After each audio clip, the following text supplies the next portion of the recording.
Good evening students, मैं हूं आशुतोष मिश्र। हम लोग पढ़ रहे हैं कंप्यूटर ऑर्गेनाइजेशन।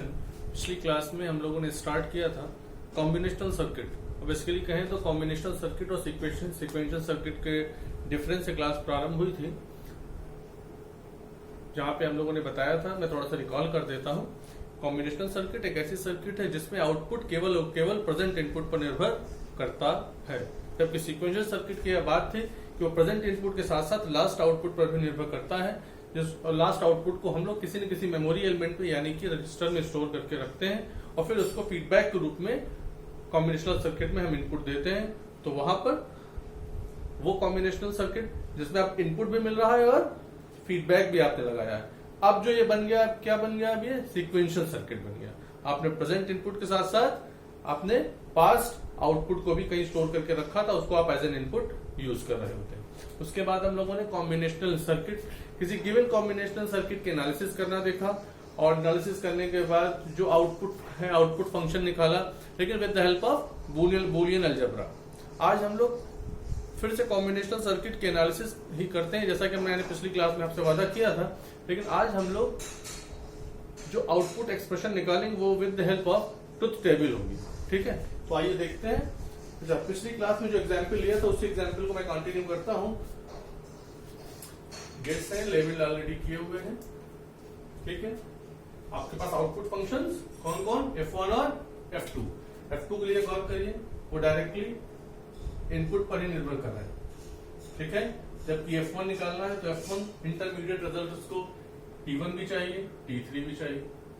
फिर T1 तो ठीक है, लेकिन T3 फिर इंटरमीडिएट रिजल्ट T2 पर और F2 कॉम्प्लीमेंट पर निर्भर करा। तो आइए देखते हैं कैसे करना है। प्रारंभ करते हैं F2 से, क्योंकि F2 डायरेक्ट निकाला जा सकता है। F1 में कई टर्म्स है, कई इंटरमीडिएट टर्म्स भी हैं। F2 इज इक्वल टू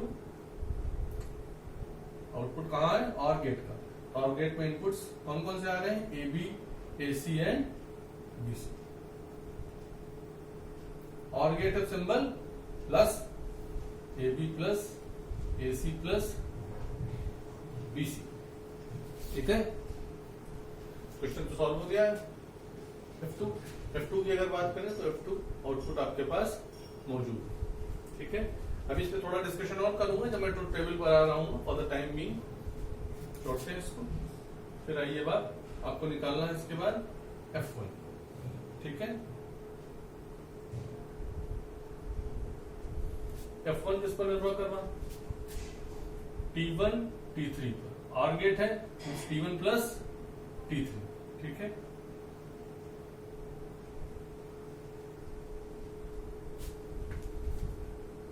लेकिन T1 की बात तो ठीक है, T1 डायरेक्टली आपने ABC, लेकिन T3 फिर T3 itself is a function of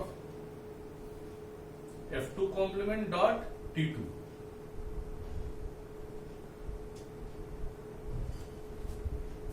कोई कंफ्यूजन? देखिए T3 कैसे आ रहा है? T2 एंड गेट है, इनपुट आपके पास F2 कॉम्प्लीमेंट और T2, तो T2 डॉट F2 कॉम्प्लीमेंट और F2 complement dot T2। T3 आपने निकाला। अगर अब आपके पास अगर T2 आ जाए, F2 निकालने के बाद F2 निकाला ही आपने, इसका कॉम्प्लीमेंट निकाल लीजिए। ठीक है, तो T3 मिल जाएगा। और फिर अगर आपने T1 निकाल लिया है तब हम लोग F1 तक पहुंचेंगे। ठीक है, आइए देखते हैं कैसे करना है। ट्रुथ टेबल बनानी है अपने को। कितने इनपुट्स हैं आपके पास? ए, बी और सी, 3 इनपुट।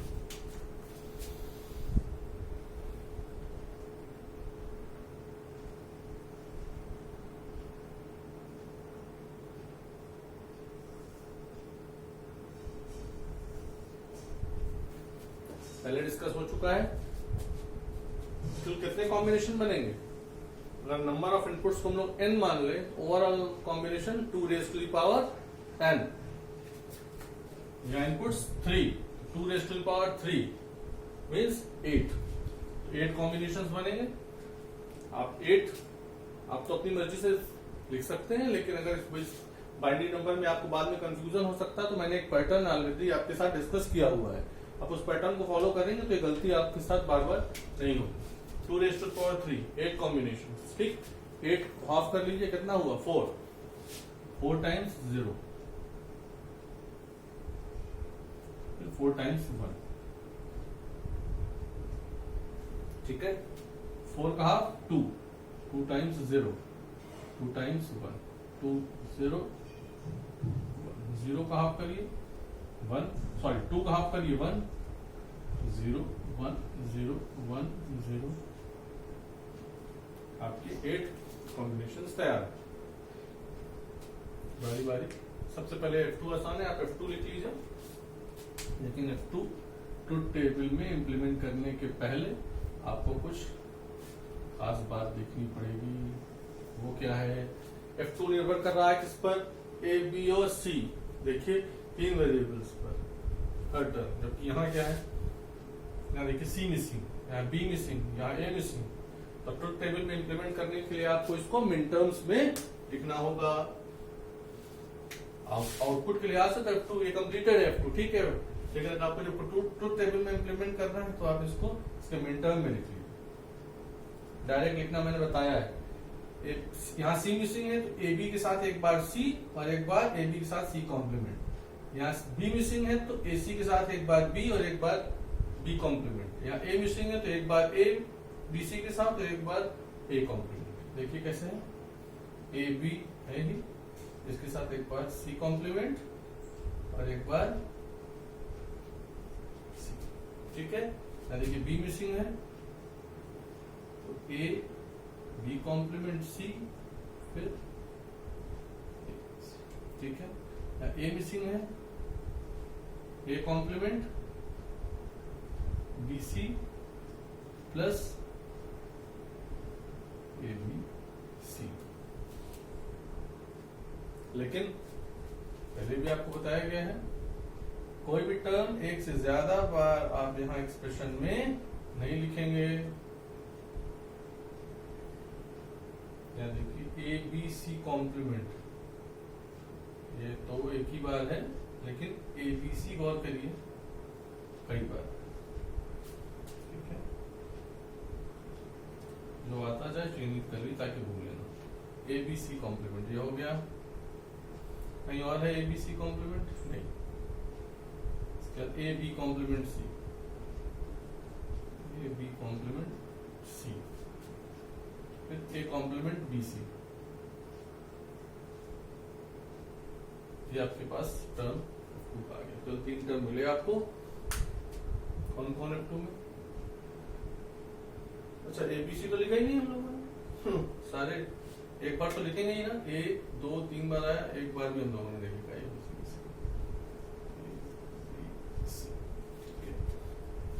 ट्रुथ टेबल में ABC कॉम्प्लीमेंट कहाँ है भाई? ABC कॉम्प्लीमेंट नहीं, जहाँ A1 B1 और C0 कहाँ है? ऐसा देखिए A1 B1 और C0, ये पोजीशन क्या हो गई? 1। इसके बाद A B complement C means A1 C1, लेकिन B 0। क्या ढूंढना है? 1 0 1 कहीं है, ये है।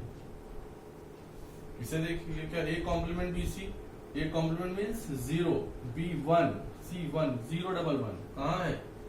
दिस 1, ठीक। ABC तीनों 1 कहाँ है? ठीक है। 4 टर्म थे, 1 2 3 4 जगह 1 प्लेस हो गया। Rest of the positions will be filled by 0। 1 2 3 4 5 6 7 8 गिन इसलिए रहा हूं, कई बार कुछ टर्म बीच में छूट जाते हैं क्योंकि थोड़ा सा ऊपर नीचे लिखा हुआ है। F2 हो गया। अब हमको फाइनली लिखना तो F1 है, लेकिन F1 डायरेक्ट लिखे कैसे? F1 निर्भर कर रहा है देखिए T1 और T3 पर। उसमें भी T1 तो गनीमत है, डायरेक्टली आप लिख सकते हैं, लिख लीजिए। लेकिन T3 को हमें फिर निकालना पड़ेगा T2 के टर्म में। तो पहले T1 चाहे तो लिख लीजिए T1,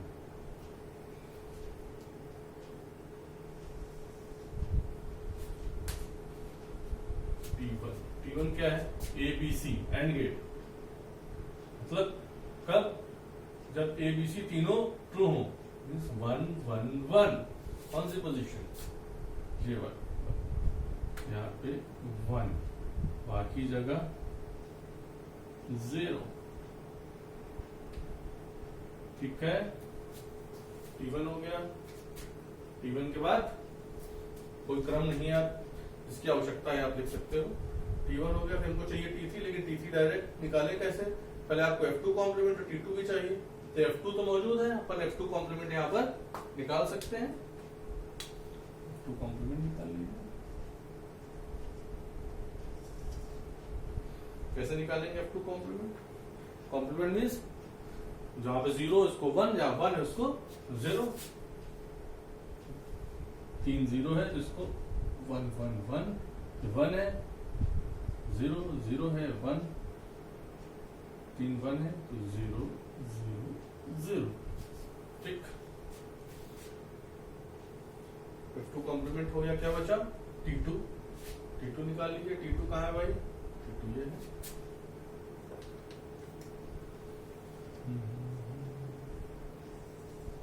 T2 क्या है?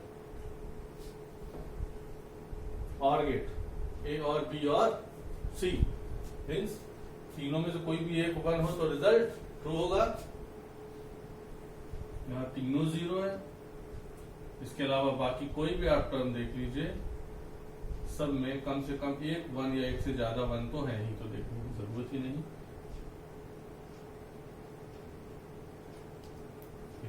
हो गया, सारे टर्म आ गए, केवल आपको T3 निकालना है।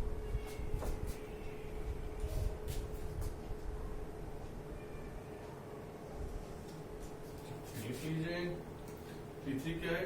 T2 और F2 कॉम्प्लीमेंट का एंड। T2 और F2 कॉम्प्लीमेंट, ये कॉलम और ये कॉलम, दोनों में डॉट नहीं एंड। कब ट्रू होगा? तब दोनों ट्रू हो। कहाँ है ये? यहाँ 1, ये 1, यहाँ तो देखिए एक 0 हो गया, 0 डबल 1, अब ये तो तीनों 0 हो जाना है। यही हाल ऊपर वाले का भी, क्योंकि एक 0 हो गया है। अब आप देखिए, अब आप F1 इजिली निकाल सकते हैं, क्योंकि F1 इज इक्वल टू क्या था? T1 plus T3। कहाँ है T1 और T3?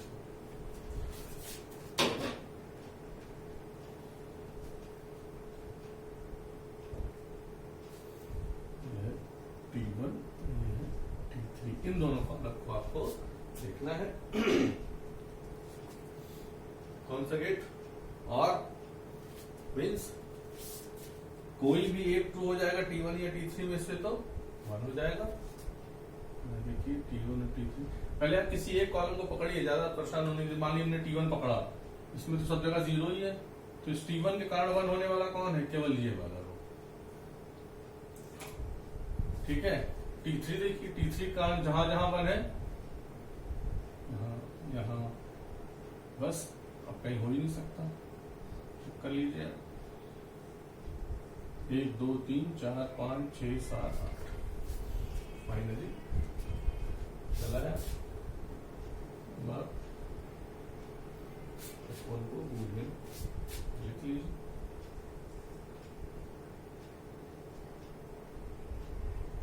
F1 is equal to जहां जहां 1 है, कहाँ है? यहाँ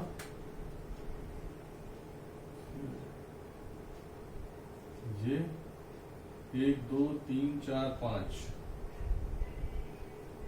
1 2 3 4 और ये लास्ट 4 टर्म मिले आपको इजीली। ये क्या है?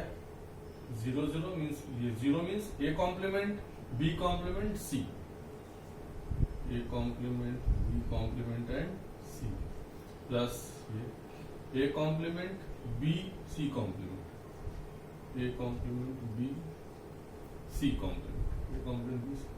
ठीक, यहाँ A B complement C complement, last वाला टर्म A B C।